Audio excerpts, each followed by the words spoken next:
Acharam? São Lucas capítulo de número 5, versículo de número 17, diz assim: E aconteceu que em um daqueles dias estava ensinando, e estavam ali assentados fariseus e doutores da lei, que tinham vindo de todas as aldeias da Galileia e da Judeia e de Jerusalém. E o poder do Senhor estava ali para os curar. E eis que uns homens transportaram em uma cama um homem que estava paralítico, e procuravam fazê-lo entrar e pô-lo diante dele. E não achando por onde o pudessem levar por causa da multidão, subiram ao telhado e por entre as telhas o abaixaram com a cama até ao meio diante de Jesus. E vendo ele a fé deles, disse-lhes: Homem, os teus pecados te são perdoados. E os escribas e fariseus começaram a arrazoar, dizendo: Quem é este que diz blasfêmias? Quem pode perdoar pecados senão só o nosso Deus?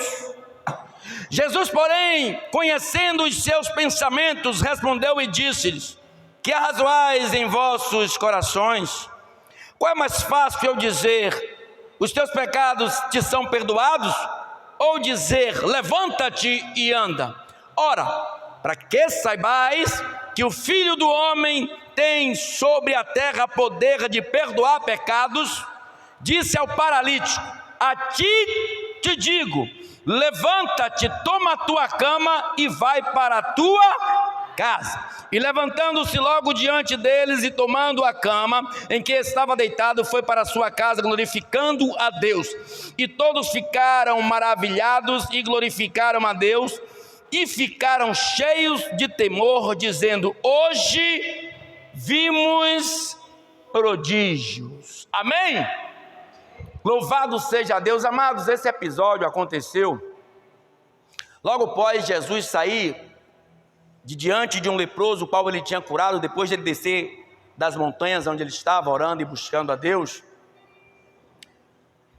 E quando Jesus desce para Cafarnaum, Jesus decidiu morar ali naquele lugar, pelo local, porque Cafarnaum ficava bem próximo ao mar da Galileia, e era um local onde cobrava-se o maior número de impostos, ou seja, ficavam as maiores coleterias de impostos naquele lugar, E além disso, os mercadores desciam muito para aquele lugar, vinham pessoas de vários locais, então era um lugar muito transitável.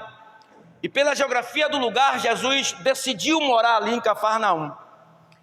E naqueles dias, a Bíblia vai dizer que Jesus, ele tinha sido mais reconhecido ainda, porque quando ele curou aquele leproso, ele disse: Olha, vai e não fala com ninguém que eu te curei. Apresente-se ao sacerdote, porque o sacerdote vai te dar um documento para que você retorne a transitar dentre as muralhas da cidade, porque naquela época a cultura da cidade, ela não permitia que as pessoas leprosas, mulheres que tivessem menstruação, no seu ciclo menstrual, cegos, coxos, qualquer tipo de problema físico, eles consideravam como um pecado e não podia permitir que eles adentrassem na cidade. E as mulheres menstruadas, eles consideravam impuras. Então, quando Jesus, ele faz naquele local, que ele dá aquele ensino propositalmente, a Bíblia vai dizer que aquele homem, qual ele disse vai e não diz a ninguém, já tinha pessoas ao redor de Jesus que ouviu aquele milagre, ou melhor dizendo, que viram aquele milagre e ouviu Jesus falar com aquele homem para não falar com ninguém. Mas Jesus já sabia que aquele homem iria verbalizar e trazer para todos que encontrassem com ele no caminho o que Deus, através de Jesus, tinha feito na vida dele. Ora, quem não queria ou quem não quer contar uma grande vantagem de Deus sobre a sua vida? Quem hoje não quer contar um grande testemunho que Deus fez na tua vida? Quem hoje não quer contar um livramento que Deus deu na sua vida? Que isso não foi acidente, foi livramento.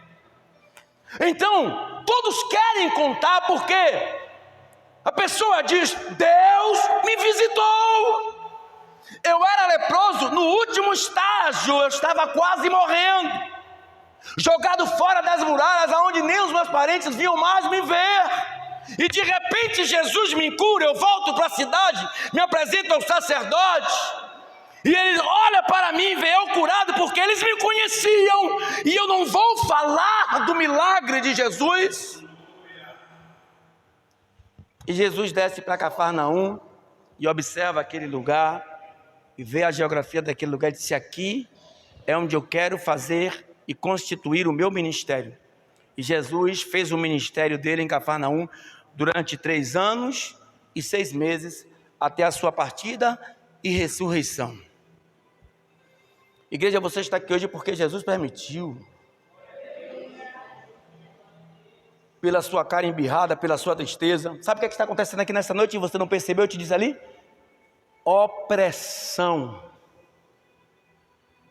Você não sabe o que é opressão. Quem já teve depressão sabe mais ou menos o que é uma opressão satânica. Satanás quer te deixar oprimido. Satanás não quer que você glorifique a Deus. Mas eu quero te dizer que Deus não precisa que nós o glorifiquemos. Porque se você não glorificar a Ele, Ele vai suscitar pedras para glorificá-lo. E quando o opressor chega, alguns julgam o problema que lhe aconteceu, outros sem entender, deixa manifestar algo terrível em torno de você, e você não percebe, porque a Bíblia diz que o diabo fica ao nosso derredor, bramando como um leão, esperando o momento.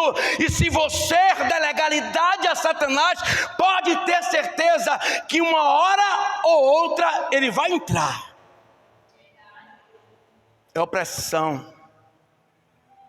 Mas Satanás sabe que quando Deus me levanta neste lugar, ele não pode ficar aqui.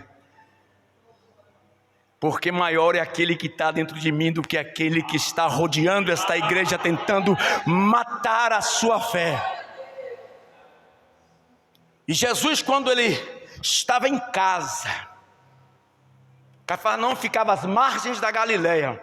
Era um lugar de pesca, um lugar de comércio, um lugar que ele escolheu para fazer o ministério dele. Só que quando Jesus ele desce para Cafarnaum, desceu também os fariseus, desceram os doutores da lei, desceram os escribas e desceram os fiscais das sinagogas, para ficarem tão somente esperando que Jesus cometesse uma falha para prendê-lo. Por quê? Eles eram legalistas, viviam conforme a lei, mas eles não entendiam que quem estava ali era maior do que a lei. E eu quero te dizer que você não entende. Quem está aqui é maior do que o opressor. Ainda que ele se levante, maior é o Deus que está sobre a minha vida. Eu não tenho medo de Satanás. Respeito, mas não tenho medo de obra de macumbaria, feitiçaria, umbanda, quimbanda, axé. Eu não tenho medo de matas virgens. Eu não tenho medo de Tupinambá, Jubiraci, aqueles que se levantam dentro das matas para destruir os servos de Deus. Porque do que me adiantaria pregar a palavra se eu tiver medo do opressor ou do vil tentador? Bom, Jesus sabia, e nós vamos ver, à luz da palavra, que eles estavam ali, que grandes multidões, ou uma grande multidão, seguiu Jesus até Cafarnaum. Diariamente, Júnior, diariamente, desciam pessoas, Viviane, de todos os locais, para serem curados, para serem visitados, alguns por curiosidade, e outros para o acusarem. E Jesus sabia disso. Sabe por que o diabo está se levantando? Porque eu não achei de menos já aqui essa luta. Fui inventar de me inscrever na plataforma Kawai. Estou batendo de frente contra o sistema, abrindo a minha boca. Eu tenho mais de 1.300 seguidores nesses 21 meses, eu acho. E o mesmo verbo que eu estou largando aqui, eu estou largando lá. E você acha que Satanás vai ficar satisfeito? E por causa disso eu tenho me interagido com muitas pessoas que professam a Deus em espírito e em verdade. E me deparei com a situação dessa jovem que eu cantei a música há poucos instantes, com um cantor de rap, sei lá como é, um galego, não sei nem o nome daquele bicho, abraçando e agarrando ela e dizendo que gostava, que era Deus purinho na vida dela, e ela se alegrando com aquilo e se manifestando com aquilo. Ei!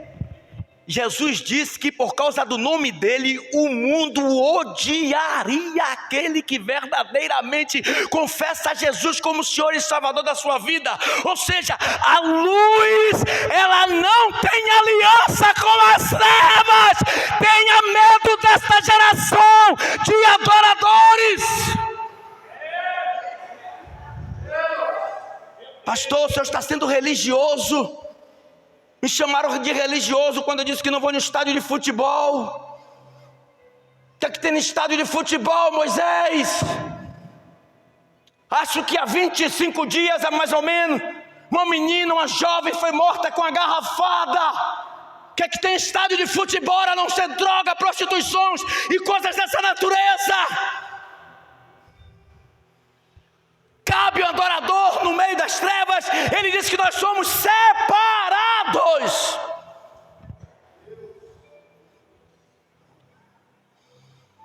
Mas a igreja está calada.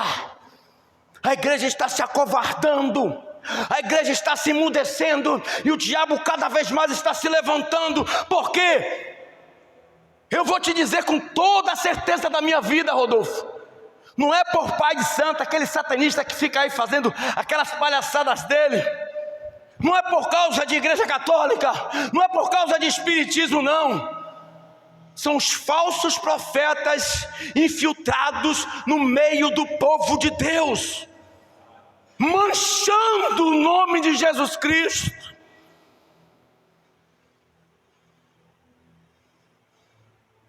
Eu disse, o irmão só fez confirmar.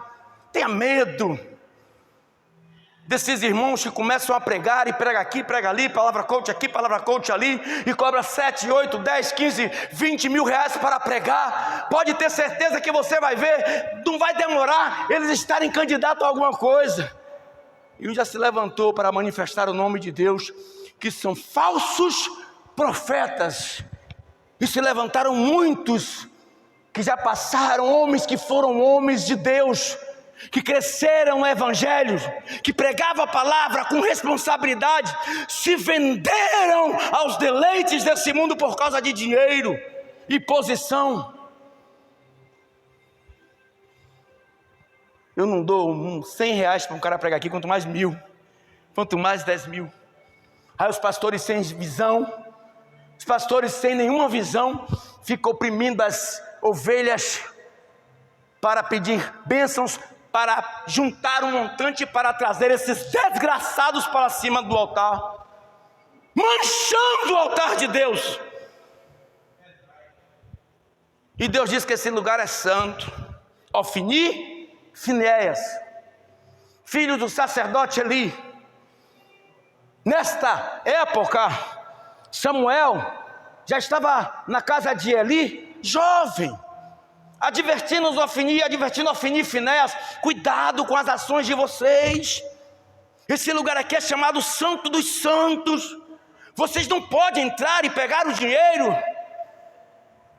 E Eli, o sacerdote, estava velho, caduco, não estava mais levando as coisas de Deus a sério, assim como esses que cresceram demais, mas estão cada vez mais de menos na presença do Senhor.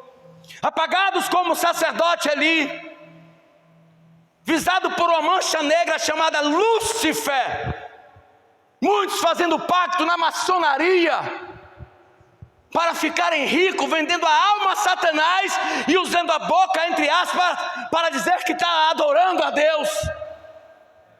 E muitas pessoas embaladas nessa locomotiva maluca e demoníaca têm ido glorificar a Satanás e não estão percebendo, porque estão debaixo de um jugo maldito, um jugo de maldição. E Jesus sabia disso, que naquela época já existia. E ele chamou a atenção da igreja: acautelai-vos dos falsos profetas, dos mentirosos. Mas a igreja quer isso. Sabe o que é que mais me indigna, Moisés? Porque Jesus, ele vem a esse lugar todos os dias. Todos os dias ele vem a este lugar, todos os dias que tem culto, terça, quarta, sexta e domingo, Jesus está aqui nesse lugar. Mas muitos resistem em vir. Mas traga um desses demônios para cá, para você ver se a igreja não entope por causa da idolatria. Daciolo, em 2018, Cabo Daciolo, que as pessoas têm como maluco. Hoje eu estava revendo essa cena, que maravilha de cena. Aquele Reuel Bernardino e outros, em cima daquele altar, diz que os pastores saíam dali para um motel com as levitas, que louvavam naquele lugar. Os pastores chegavam ali naquele altar com cheiro de uísque e cocaína. E Daciolo disse: olha, Deus está me dizendo aqui, são 10 dias de festa, 10 dias que entram em Jerusalém. Era a maior festa evangélica da América Latina, não do Brasil, da América Latina. Era o congresso dos Gideões da última hora. Aí Daciolo disse: olha, Deus está me dizendo um negócio aqui, vocês creem? Eles creiam. A falsidade, a mentira, a idolatria, a ganância. Deus está mandando dizer aqui, ó, são 10 dias de festa. Meu amado, eram milhões, que caiu mais. Ficou um tempo sem fazer, aí eles retornaram de novo, mas acabou. Pega o dinheiro da arrecadação só de hoje.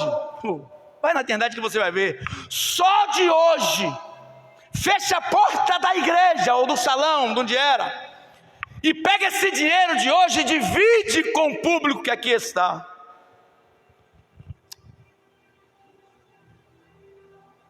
Pastor Reuel, mas o outro que tem um olho de tandera lá, que eu não sei o nome daquele pastor, disseram que não poderiam fazer aquilo. No outro dia, esse cara pega o microfone e desfaz de tudo aquilo que o profeta, Deus usou a boca daquele profeta.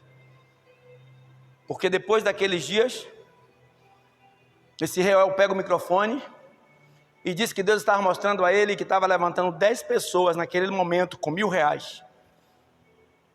E quando ele está falando lá, se levanta um homem lá de dentro do cenário, lá no meio da igreja, e diz: homem! Quando fala isso, homem! Ele baixa a cabeça e diz: glória a Deus. Até quando tu vais mentir? Até quando vai ficar nessa mentira? Até quando, homem, descerei eu com meu jugo? Não demorou muito, esse Reuel estava tomando cerveja, filmado, comendo churrasco com outras pessoas. O outro deu um derrame, ficou por um momento e veio para as redes sociais pedir oração. Mas quem é que injeta dinheiro no bolso desses homens para que eles fiquem poderosos? A nação eleita de Deus. Isso não está acontecendo da agora. Tem fariseus, escribas, tem falsos profetas desde o tempo de Jesus. E Jesus, vamos ao contexto agora? Perdão, o texto base. Porque quando Jesus desce do monte, que ele cura aquele leproso e vai para Cafarnaum, o nome dele já estava dito por toda toda a Galileia, por toda Jerusalém, por todas as aldeias daquele local, e Jesus estava bastante conhecido. E aí no versículo de número 17, Jesus, ele não veio só para impor métodos, ele não veio só para impor posições nas nossas vidas, para que nós andássemos verdadeiramente adorando a Ele em espírito e verdade, mas Ele veio para curar. Olha o que diz a palavra, ó. E aconteceu que em um daqueles dias estava ensinando e estava ali assentados os fariseus e doutores da lei, que tinham vindo de todas as aldeias da Galileia. Para um pouquinho. Eles estavam assentados, já falei aqui que assentar é um costume judaico que eles tinham. E aqueles fariseus e escribas e saduceus também que estavam ali só observando Jesus. E Jesus já sabia. E aqueles homens que estavam ali olhando porque eles queriam que Jesus infringisse a lei, porque eles viviam sobre o jugo da Torá de Moisés, porque eles eram legalistas, viviam baseado no costume da lei. E segundo o Torá de Moisés, só quem poderia perdoar pecados era Deus. Só que Jesus estava na casa e eles não sabiam. É igual nesta noite, Jesus está aqui, mas muitos não sentem a presença dele. Jesus estava na casa, Jesus está na casa hoje. Jesus nunca deixou de habitar neste lugar, pela tua grande e infinita misericórdia. E eles estavam assentados, porque eles estavam infiltrados no meio do povo de Deus, mas eles estavam bem próximos de Jesus, porque eles eram doutores da lei, eles eram escribas, eram homens de patente alta, então estava próximo de Jesus, ensinaram a eles, assentados,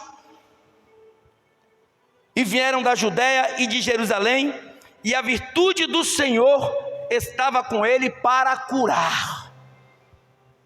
Naquele dia, Jesus estava ali para curar, como em outros dias, só que eles não sabiam, é o que Jesus tinha por fazer naquele dia, naquele fatídico dia, porque Jesus estava ali, porque sobre Jesus havia uma autoridade para expulsar demônio, para curar leprosos, para curar cegos, para curar homossexuais, lésbicas, para curar mentirosos, para curar ladrões, para curar infratores. Jesus estava ali, está aqui nesta geração para fazer a mesma coisa.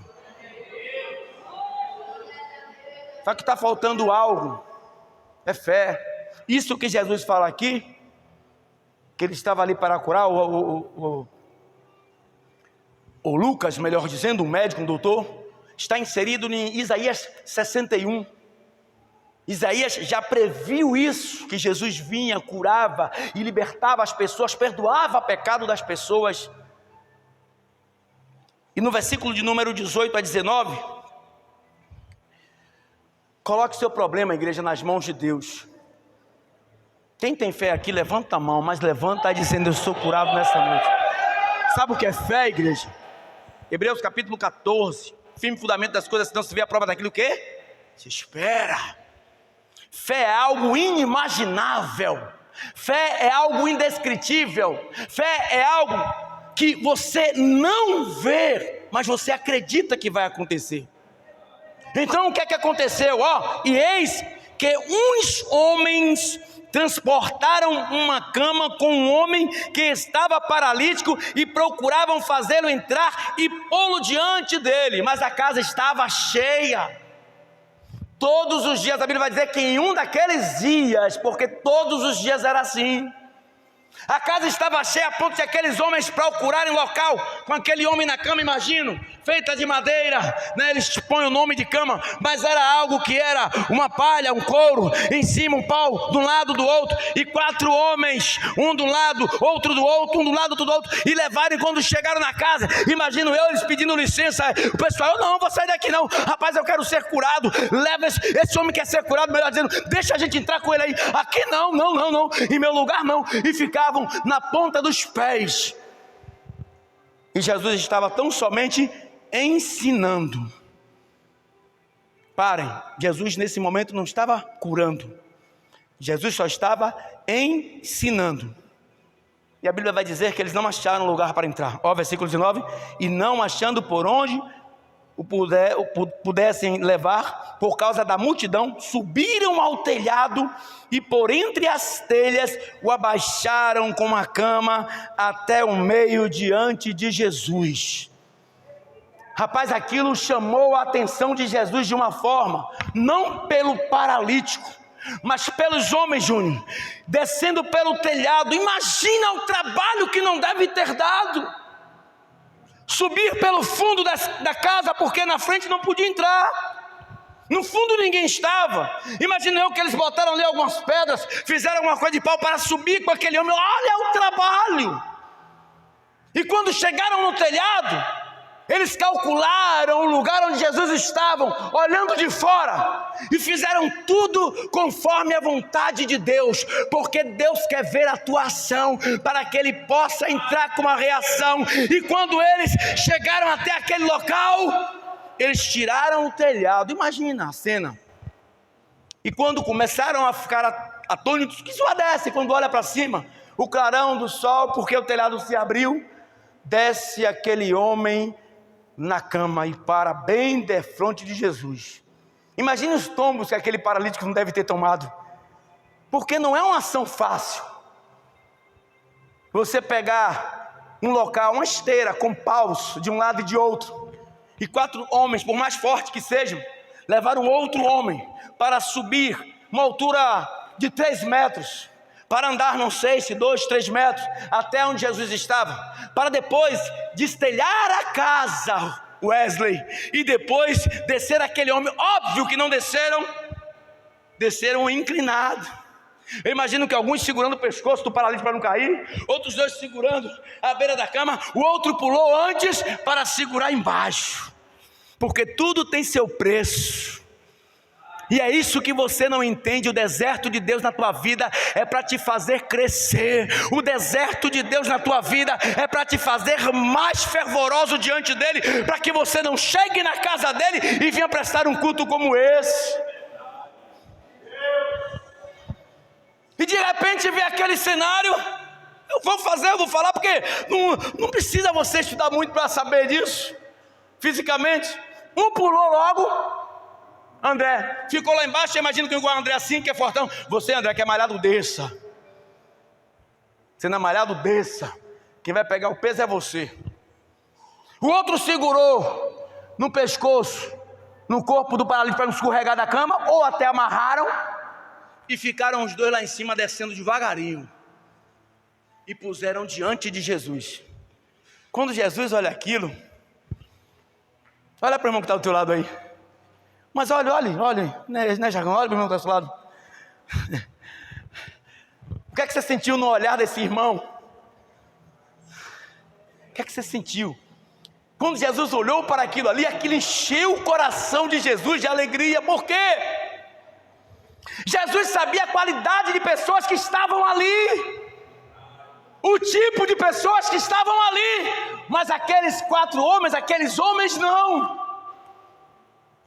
Aqueles homens não, se 4, se 5, se 6, eles não olharam as possibilidades contrárias, ou as improbabilidades, eles não olharam as circunstâncias adversas, eles não olharam para a rejeição do povo com eles não olharam para nada. Simplesmente ele disse: nós viemos com você aqui hoje, e você só vai sair daqui curado.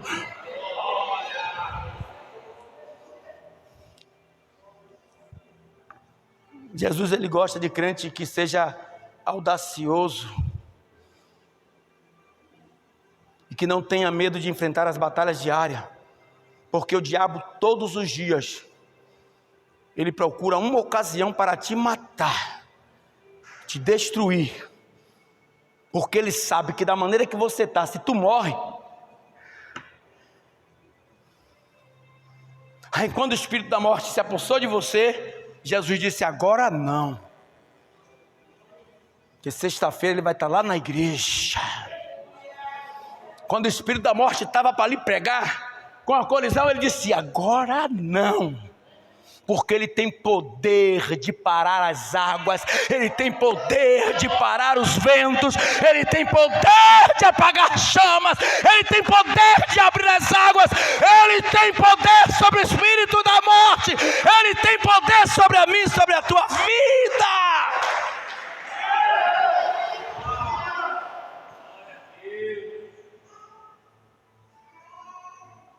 E não achando por onde pudesse levar, por causa da multidão, subiram ao telhado, e por entre as telhas baixaram com a cama até o meio diante de Jesus.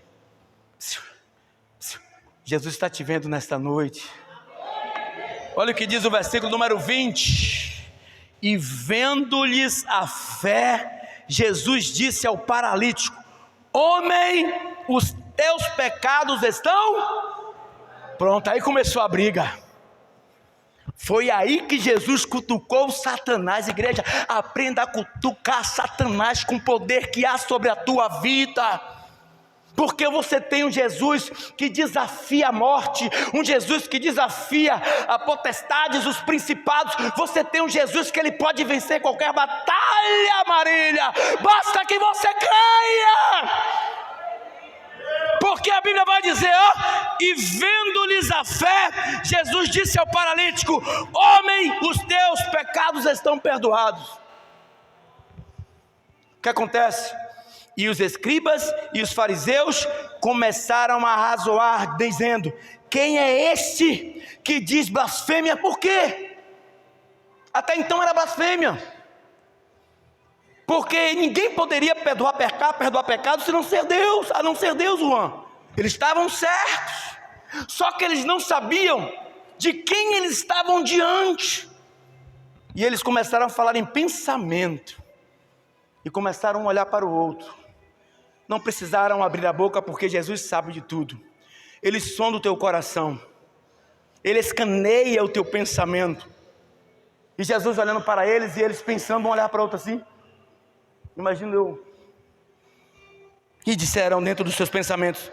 E os escribas e fariseus começaram a arrazoar, dizendo: quem é este que diz blasfêmia? Quem pode perdoar pecados senão Deus? Jesus, porém, conhecendo os seus pensamentos, o diabo não tem poder de sondar o teu pensamento, mas Deus tem. Ele está sondando o teu pensamento agora. Então pense positivo nesta noite, para que você saia daqui com tua bênção na mão. Pense positivo esta noite, para que você saia daqui curado. Pense positivo esta noite, para que você saia daqui transformado. Porque conhecendo os seus pensamentos, respondeu e disse-lhe: que arrazoais em vosso coração? Qual é mais fácil dizer: os teus pecados estão perdoados? Ou dizer a ele: levanta e anda? Não mexe com Deus vivo, não. Qual é mais fácil? O que é que vocês querem que eu faça?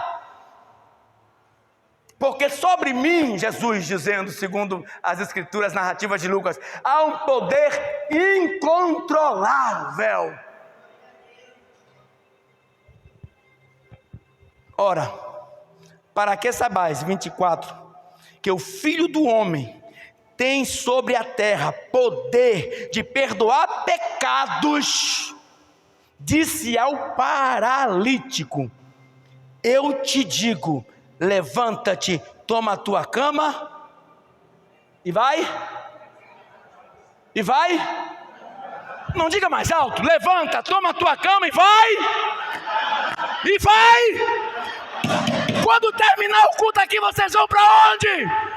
Então toma a tua cama e vai para a tua casa com a tua vitória na mão, porque hoje Ele visitou o teu problema, a tua guerra. Não saia daqui como você entrou. Aquele homem foi levado por mão de outros homens até chegar diante de Jesus, mas é impossível você chegar diante de Jesus doente e sair com a mesma enfermidade. Quem escreve isso é um médico.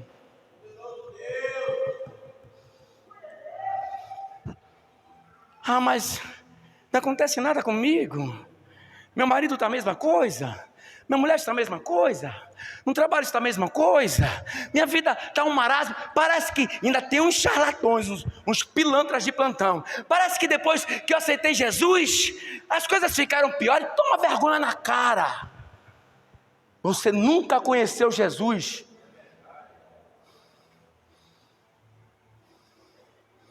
Você nunca conheceu Jesus.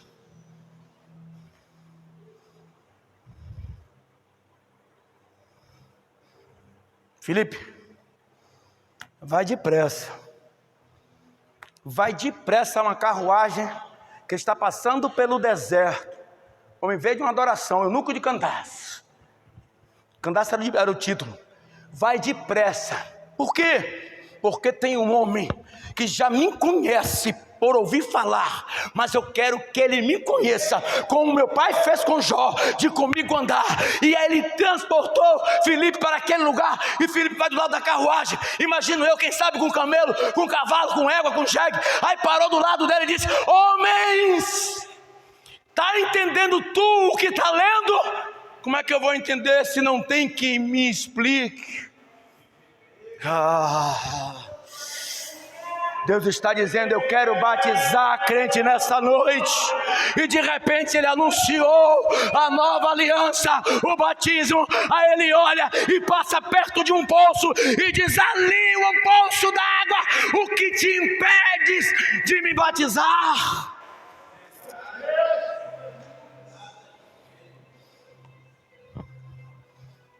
Abra um espaço para Deus no seu coração.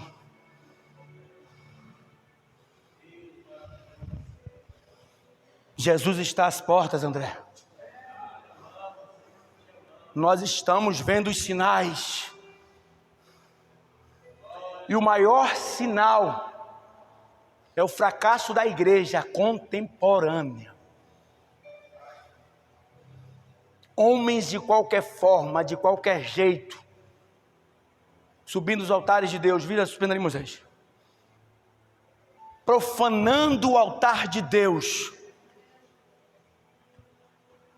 por causa da ganância, da soberba, da fama, da cultura em que nós estamos vivendo agora, porque você tem que ser reconhecido,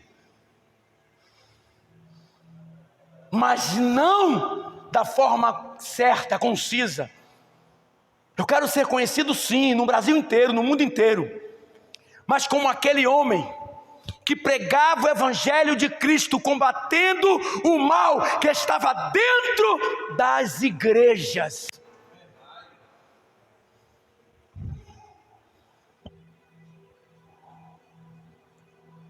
Ele estava trazendo as boas novas,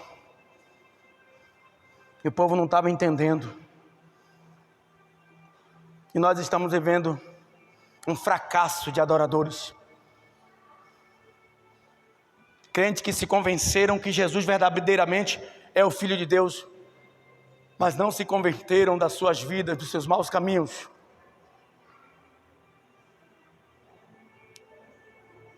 E tem posto as suas lutas nas mãos de homens, crentes fracos, cansados, oprimidos, sobrecarregados, pobres, cegos, miseráveis e nus, tem posto as suas lacunas, os seus problemas na mão destes homens. Falo homem agora em gênero, que tem muitas mulheres também infiltradas, não sabendo que o único que pode fazer algo é aquele que está sentado à destra de Deus, porque ele tem diploma de advogado, ele tem diploma de doutorado, ele é médico, ele é advogado, ele é engenheiro, ele é arquiteto, sabe? Ele é professor, só que ainda ele não é juiz, porque ele está fazendo a faculdade dele de doutorado, de direito, para ele se estabelecer como juiz. Enquanto ele estiver como advogado, ele vai te defender do espírito da morte, ele vai te defender do espírito da opressão, ele vai te defender do espírito da avareza, Mas quando ele colocar as vestes, a bata de juiz, aí ele vai dizer assim: agora a história mudou, o cenário é outro. Aquele mesmo que estava para curar, vai ser o mesmo que vai estar para te julgar.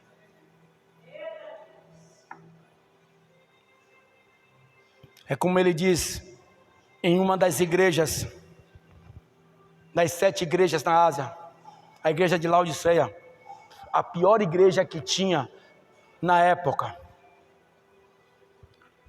Eles teciam os melhores linhos, os tecidos, tinha um colírio que curava a catarata, tinha sobre a responsabilidade deles na época, o trânsito era imenso de mercadores, era uma igreja soberba, uma igreja, olhe para cá, segundo culto como começou hoje, uma igreja morna, porque se tivesse fria, nem aqui estariam, mas vieram mornos. Aí Jesus disse a Laodiceia: compre ouro ou linho fino para que cubra a tua nudez de minhas mãos. Não sabe que és um pobre, miserável, cego e nu, miserável, cego e nu? Porque eles curavam a visão secular, mas estavam cegos. Aí ele fala assim: olha, vocês não são nem quentes e nem tampouco frios. Ele faz alusão ali a 2 rios de águas termais que tinha ali. Um era de águas mornas e outro era de água fria, bastante fria. Ele: pois que não és quente e não és frio, é morno, no encontro das 2 águas, a água ficava morna. Eu vou vomitar cada um de vocês da minha boca. Porque ele está aqui, Moisés, com a bandeja dele nas mãos, procurando a quem abençoar, mas a igreja está com os olhos vendados, com a boca fechada e com comichões nos ouvidos, acreditando ainda na resolução do seu problema através do homem, através da mulher, e não sabendo que só Deus pode te curar, ó Israel. Ele diz: ora, para que vocês saibam que o Filho do Homem tem sobre a terra poder de perdoar os pecados, disse ao paralítico: eu te digo, levanta-te, toma a tua cama e vai para a tua casa. Foi o que você vier buscar aqui nessa noite. Eu sei o que eu tenho vindo buscar aqui, e nenhum de vocês que a questão podem me dar. Eu sei o que eu tenho procurado aqui, e nenhum de vocês podem achar. Eu sei a quem eu tenho glorificado aqui, e a nenhum de vocês cabe a essa adoração. E a Bíblia vai dizer que aquele homem estava deitado, estático na cama, sem movimentos. Era um tetraplégico, sem movimento nenhum. Porque se ele tivesse algum movimento, os caras poderiam levar ele, né? Mas na cama, dá-se a entender que ele não movia nem o pescoço, nem a cabeça. Mas quando Jesus chega, Marcos, tudo aquilo que era trevas se torna luz. Tudo aquilo que era amargo fica doce. Tudo aquilo que era obscuro se esclarece diante a presença de Jesus, e levantando-se logo diante deles, e tomando a cama que estava deitado, foi para a sua casa. Mas de que forma ele foi? Alguém está lendo comigo aí? Foi para a sua casa como? Foi para a sua casa como? Só glorifica a Deus quem sabe o Deus que serve, porque o Deus que está nesse lugar, a mesma coisa que Ele fez naquele local, Ele faz aqui nessa noite.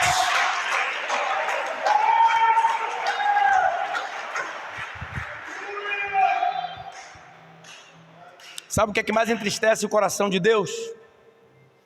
É porque nós estamos fazendo tudo isso que eu falei no início, desses falsos profetas, e ficam pessoas parecendo uns ratinhos atrás de queijos, dessas desgraças, em sã consciência, porque maluco rasga dinheiro, ou come fezes, como eu conhecia um que sentava ali, onde as pessoas faziam ali o banquete para Satanás, no CIA. Toda vez que eu via, ele tinha uma das pernas amputada, e pegava a muletinha dele, e parava na esquina ali do CIA, e ficava comendo bozó. Alguém aqui tem coragem de comer bozó? E por que adora luciferianos, homens que dizem adorar a um Deus, segundo as ideologias dele, é um Deus que não existe?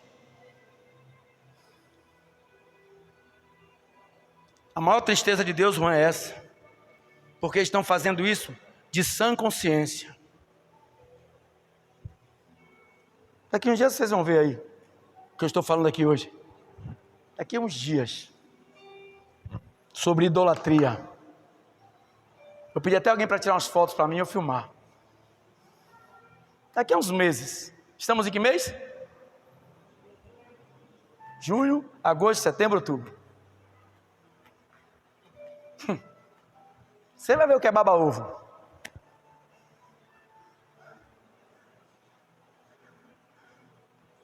Você vai ver pastor, nunca viu pastor com segurança não? Vocês vão ver.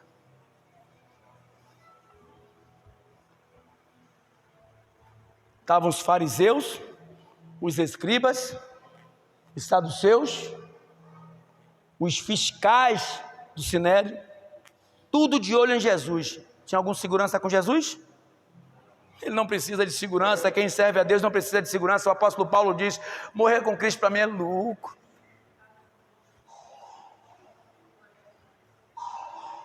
O homem que tem medo de perder a sua vida, pregando a palavra de Deus, andando com segurança, é porque nunca se converteu. Porque, como diz aí o mundo, o outro lado é melhor do que o lado de cá. Sabe como eu vejo Deus na minha vida, Juan? Dormi com meu pai, troquei a fralda dele. Ou um dia que, se eu tivesse uma pistola, podia me matar. Quando eu troquei a fralda de meu pai dentro daquele hospital, foram os 2 piores dias da minha vida. O dia que eu botei meu filho dentro do caixão, com 18 anos de idade, com 3 tiros, e o dia que eu troquei a fralda, Marcela, do meu pai naquela madrugada, eu trocando e chorando, a pessoa que eu mais amava, que eu mais estimava em minha vida até então, eu trocando a fralda dele, Moisés, chorando, e ele olhava para mim. Cada vez que ele olhava para mim com aquele olhar, meu coração trancava, eu chorava diante dele, ele dando risada, eu trocando ele. Eu nunca tinha visto meu pai nu.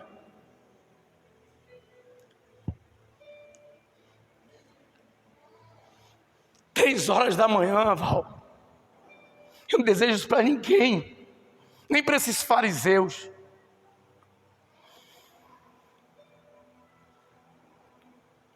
E tendo que trocar meu pai, urinado, um homem que me criou, que me ensinou a ser homem. Aí quando eu vejo esses fariseus, esses sinagogas estranhas, profanando o altar de Deus, eu tenho que abrir o verbo mesmo. Eles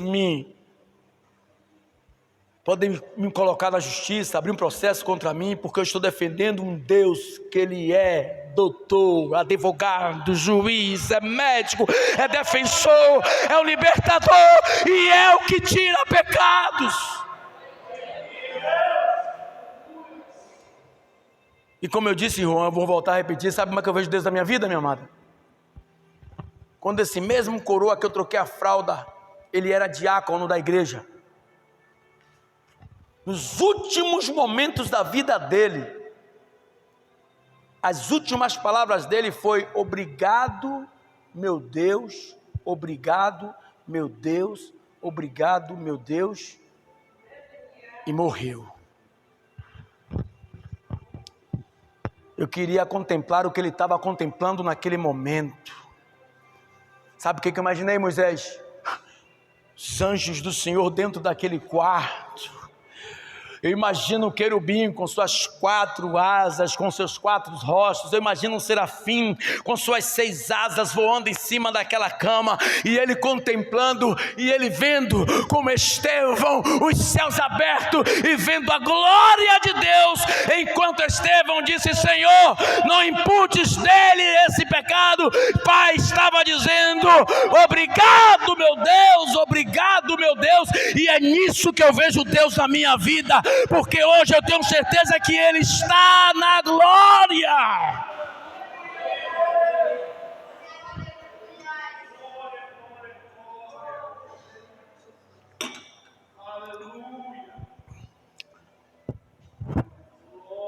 Aí um bocado de pilantra, e tem homens de Deus que têm receios de falar a verdade, com medo de quê e de quem?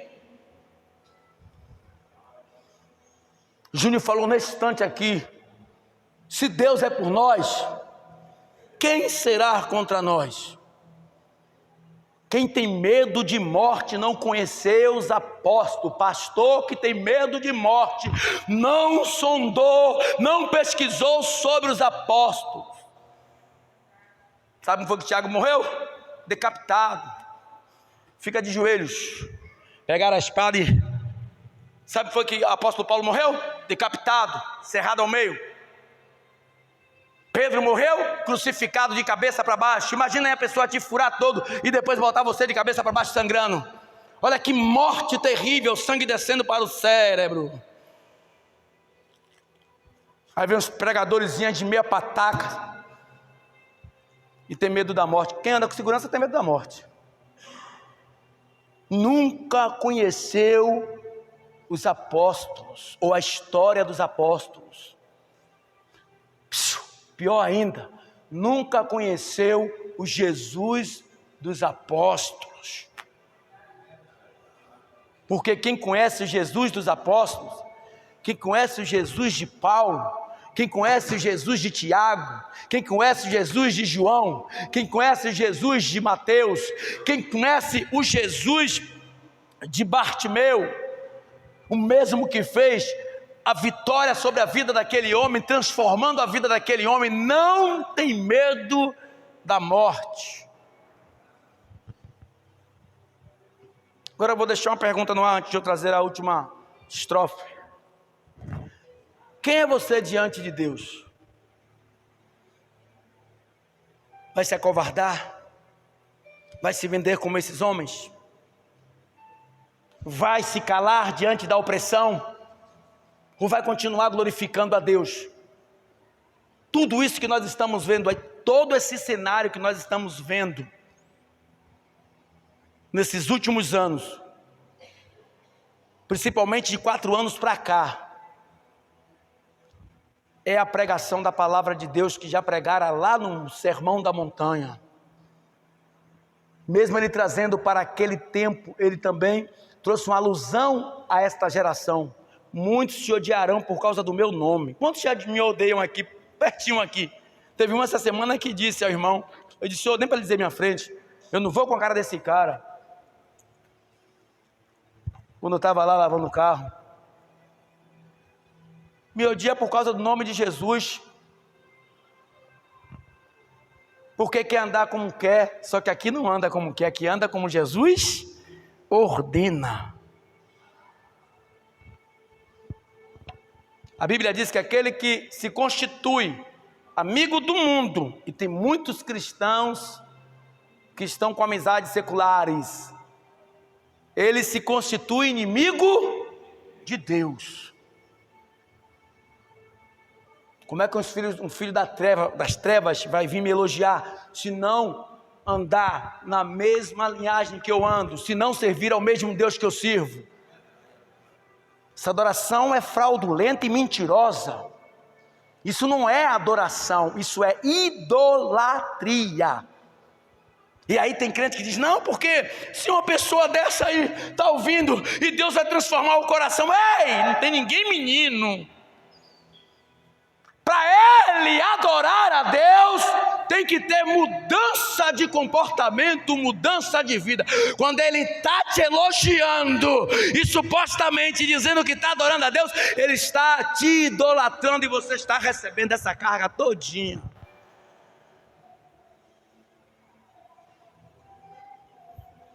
Enquanto o mundo te odiar, enquanto o mundo olhar para você com um olhar tenebroso, é porque Deus está no controle da situação e consequentemente Ele está em sua vida. Mas quando o mundo começar a te aplaudir, quando o mundo começar a te emocionar, cantar as músicas que você canta, cuidado!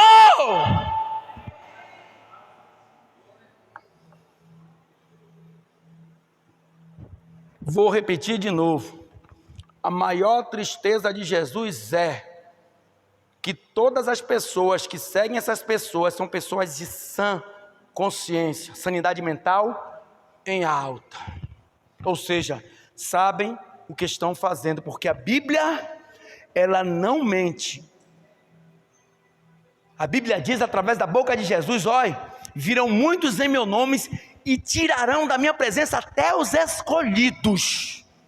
Cuidado com os falsos profetas. Versículo 26 para fechar. Quando aquele homem pegou a cama, que colocou embaixo do braço, imagina os homens que levaram ele. Fulano, ele, fulano o quê, meu filho? Vamos embora ligeiro. Fulano, rapaz, a gente que te trouxe, ele embora, minhas pernas estão boas. E a Bíblia diz que todos ficaram maravilhados e glorificaram a Deus e ficaram cheios de temor. É isso que falta na gente, dizendo, hoje vimos prodígios nessa casa. Ficaram temerosos, os fariseus, os escribas, os saduceus, os fiscais do sinédrio ficaram com medo. A Bíblia diz que eles ficaram com temor. Alguns maravilharam, mas outros ficaram com temor porque censuraram a Cristo. Mas quando viu aquele homem se levantar e disse realmente, porque foi uma palavra sequencial, uma atrás da outra. Que é melhor dizer a ele, perdoados estão o seu pecado, porque eu tenho poder para isso? Ou dizer a ele, levanta, toma a tua cama e vai para a tua casa. O rapaz na mesma hora se levantou. Por quê? Sobre ele havia o poder da cura. E sobre ele havia o poder do perdão. E a maior decepção deles e de Satanás é que Jesus veio para perdoar os nossos pecados. Ele já estava dando aqui indício da sua morte e da sua ressurreição, porque ele veio para perdoar o nosso pecado. Então ele diz, eu vim para os doentes, eu vim para os fracos, eu vim para os cansados e oprimidos. Fica de pé nesta noite, eu quero orar pela sua vida.